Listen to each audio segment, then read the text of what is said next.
Bonjour, mes chers amis, j'espère que vous allez bien, vous et vos proches. Je vous souhaite en tout cas du plus fond de mon cœur que Akadosh Baruch Hu vous protège et vous garde et des bonnes nouvelles à Kenratson. Je ne sais pas si vous le savez, mais on traverse une petite crise un petit peu particulière actuellement. Quand mes patients me consultent, que ce soit pour une crise existentielle, de dépression, ou pour une crise de couple, je leur dis profitez. Alors ils sont choqués, ils disent profitez de quoi? Je dis profiter parce que malheureusement, quand tout va bien, que l'homme, c'est humain, quand tout va bien, on ne se remet pas en question. Or, il est fondamental, pour ne pas dire vital, de se remettre en question parce que tout ce qui nous arrive, tout le sens de la vie, tout, la famille dans laquelle vous êtes tombé, le mariage, le travail, tous vos échecs, vos réussites, ils n'ont qu'un seul but, c'est de vous faire mûrir et d'arriver là où vous devez arriver, c'est-à-dire devenir vous-même. C'est quelque chose d'extraordinaire. Donc la crise vous permet de repenser votre vie, de repenser votre échelle de valeur, qu'est-ce qui est important, qu'est-ce qui est secondaire. Donc, Rabotaille, c'est peut-être choquant, mais il faut profiter de cette crise. Il n'y a pas longtemps, j'étais sur le quai de métro, j'ai vu, c'est pas presque tout le monde était avec son smartphone. J'étais en train de me dire, mais qu'est-ce qui devrait arriver à cette humanité pour se repenser? Ils sont devenus ridicules, on est devenus ridicules, tous avec ce smartphone-là, en train de marcher avec le smartphone, tous smartphones, même chez les religieux, Amida, à peine ils finissent l'Amida, hop, on les voit voir le smartphone, toujours. Ça, c'est pour le smartphone, mais pour beaucoup de choses, ce qui est important, ce qui est secondaire, tout est à l'envers. Donc on doit repenser. Normalement, c'est le but de Shabbat. Mais pas tout le monde a Shabbat. Et le Shabbat, c'est quelque chose d'extraordinaire de faire cet arrêt sur image. Parmi les premières choses que je dis dans mes consultations, quand quelqu'un me consulte, c'est de notre obligation, c'est une obligation de moyens. Qu'est-ce que ça veut dire une obligation de moyens? Ça veut dire que le plus important, c'est pas forcément de réussir à résoudre un problème. C'est de se donner les moyens de, dans tous les domaines, dans l'éducation, que ce soit sur le plan professionnel, sur un plan affectif, je me donne les moyens de. Je réussis, voilà, je réussis pas, c'est pas mon problème. Mais mon obligation, c'est me donner les moyens de. Ça s'appelle de l'Aïchtadlout. Permettez-moi un petit dvar. Yaakov que j'aime énormément, pas beaucoup, comme vous pouvez l'imaginer. On dit que Yaakov Avinu, quand il a voyagé et que le soleil s'est couché, qu'il s'est endormi, c'est marqué Vayasiem Avanim Me'ara Ashotav. Il a mis des pierres autour de sa tête.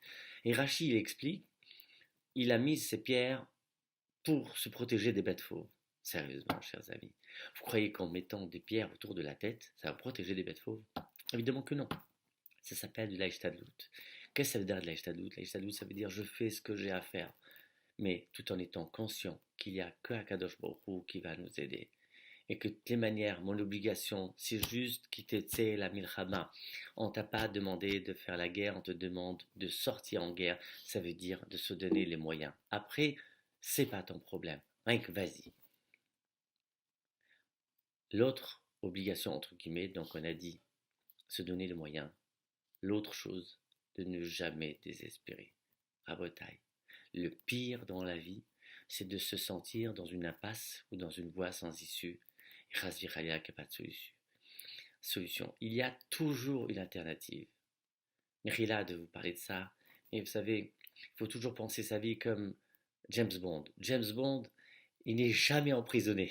Il trouve toujours une alternative, il trouve toujours une sortie. Rien à faire. Jamais, il trouve une alternative.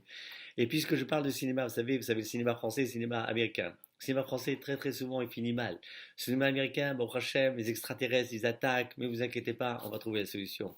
Ils arrivent toujours à trouver la solution. Mais il faut partir avec cette idée-là, qui mérite Hachem, cette histoire va se finir en happy end. Permettez-moi un petit dvar, un petit ridouche que je vous ai fait ce Shabbat. Cette semaine, c'est la paracha Veikra. Veikra, vous savez, il y a plein de choses qui ont été dites sur le petit Aleph Zeira, le petit Aleph là-bas. Alors pour certains, effectivement, c'est au contraire, c'est pas pour le rendre petit, c'est pour le mettre en exergue. Alors, humblement, je vous propose cette lecture-ci. Vaikra, donc vous vous rappelez, donc Hachem a appelé Moshe, et on dit que Moshe Rabbeinu n'a pas voulu écrire Vaikra, il a voulu écrire que Vaikar, c'est-à-dire par humilité, que Akadosh Baruch Hu ne s'est révélé à lui que par hasard, n'est-ce pas? Vaikar Milachon Mikre, par hasard. Comme Hamavdi le Kodesh Lechol, il a fait pour Bilam. Permettez-moi cette petite lecture. En fait, Vaikar Mikre, c'est le hasard. À nous de voir la vie comme les événements de la vie comme un simple hasard ou de les voir comme avec Akadosh Baruch Hu qui est derrière. Le Aleph là-bas, le Aleph veut dire 26 parce que le Aleph à l'ancienne s'écrit Vav vertical, Yud Yud, Vav Yud Yud, ça fait valeur numérique Gemataria 26. Vaikar Aleph. Ou bien tu vois le hasard, ou bien tu vois le Aleph, ou bien tu vois le Aleph, c'est-à-dire Akadosh Baruch Hu qui est derrière tout événement. Et puisque tout à l'heure je vous ai cité Yaakov Avinu à Shalom, Yaakov Avinu quand il voit Esav, il se prosterne devant lui et il lui dit j'ai vu ton visage comme si j'ai vu la face de Akadosh Baruch Hu, Amavdi Bekodosh Lechol. Il se prosterne devant le plus grand voyou de la terre qui est venu le tuer. Il lui dit je te vois comme si je vois Akadosh Baruch Hu. En effet, parce qu'il voit dans la difficulté derrière, il voit Akadosh Baruch Hu. Vaikar, Aleph, derrière toute difficulté, on doit avoir la main de Akadosh Baruch Hu. Il ne faut pas avoir peur. Et juste encore un petit truc, par rapport au Aleph Zéra qui est petit, bien sûr, il rappelle ce petit virus-là, qui est venu paralyser l'univers entier, qui est venu le remettre en question. Ou bien on y voit dans ce petit Aleph, ce petit virus là-bas, l'effet du hasard, où on y voit la main de Dieu. Si c'est la main de Dieu, de même qu'un pommier, il ne donne que des pommes, de même Akadosh Baruch Hu qui n'est que bon, peut donner que de la bonté. Donc forcément, il n'y aura que de la bonté. Et même si vous voyez Dieu préserve des choses négatives, il faut voir loin, si Dieu veut. Permettez-moi de finir avec un petit jeu de mots sur Torah Box que j'aime beaucoup et que je respecte.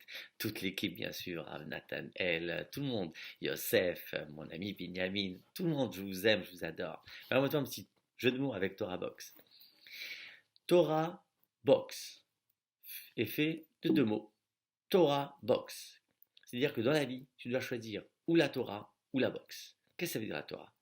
Sérieusement, mes chers amis, vous croyez qu'Akadosh Baruch Hu il a besoin de notre étude, de notre limoud de Torah ou de nos mitzvot? Évidemment que non. C'est marqué à la Tzar Akadosh Baruch Hu, les Zakot Israël. Les Zakot, il y a l'interprétation, c'est-à-dire pour donner du mérite, la shon zrut, mais aussi les Zakot, mais la shon zar, purifier. Qu'est-ce que ça veut dire purifier? Nous déparasiter. Parce que justement, un des problèmes du monde moderne, on est tellement happé dans le mouvement qu'on ne pense même pas à sa vie et on est entièrement parasité. Notre cerveau, il est pollué, tellement pollué qu'on ne perçoit pas la vérité. Or, si vous voulez, c'est comme quelqu'un qui met des gants, mais qui met un gant métallique, il ne peut pas percevoir quand il touche ce qu'il perçoit. Il ne peut pas. Nous aussi, on a des couches, on a plein de couches comme ça de pollution entre nous et la vérité. Et ce qui fait que le but de la Torah, c'est nous déparasiter. Et donc celui qui est déparasité, il va forcément s'attacher à la vérité et ça lui procure la paisibilité, la sérénité, parce qu'il fait confiance dans Akadosh Baruch Hu. Et la Emouna, ça procure une sérénité, ça procure une véritable simcha, la shalva. On a ou la Torah, et si tu choisis pas ça, il y a la boxe. La boxe, c'est pas une punition. C'est tout simplement, c'est simple, c'est comme quelqu'un qui sort dehors alors qu'il fait froid, qui se couvre pas, il attrape froid. La boxe, c'est le conflit. Ou bien tu choisis le conflit et d'être en éternel conflit. Pourquoi? Parce que tu es tout le temps en insatisfaction et parce que tu vois toujours des injustices. Et pourquoi l'autre? Et pourquoi celui-là? Et pourquoi celui-là? Alors que quand tu as de la Emouna qui ne vient que par l'étude de la Torah et que tu as la Torah, tu comprends que les choses sont faites comme elles doivent être faites. Et si tu es petit, c'est parce que tu n'as pas besoin d'être grand dans ce que tu dois assumer comme fonction. Donc, où tu as la Torah, où tu as la boxe. Que je me fasse quand je choisis la Torah.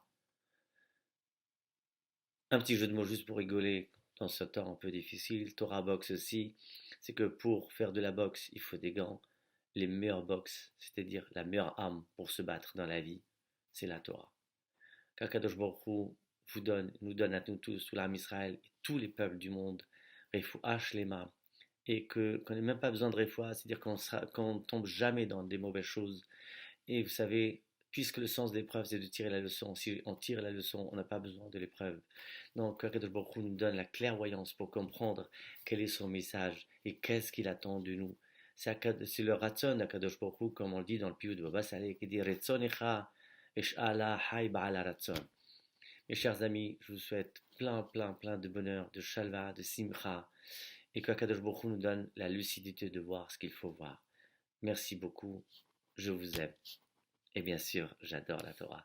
La ligne d'écoute TorahBox, c'est une équipe de thérapeutes et coachs bénévoles à votre disposition chaque jour pour vous écouter et vous aider à surmonter votre difficulté. Problèmes de couple, solitude, dépression, violence, harcèlement. Vous n'êtes plus seul, nous sommes là. La ligne d'écoute TorahBox, un service unique, gratuit pour vous. Depuis la France au 01 80 20 5000 et en Israël au 02 37 41 515.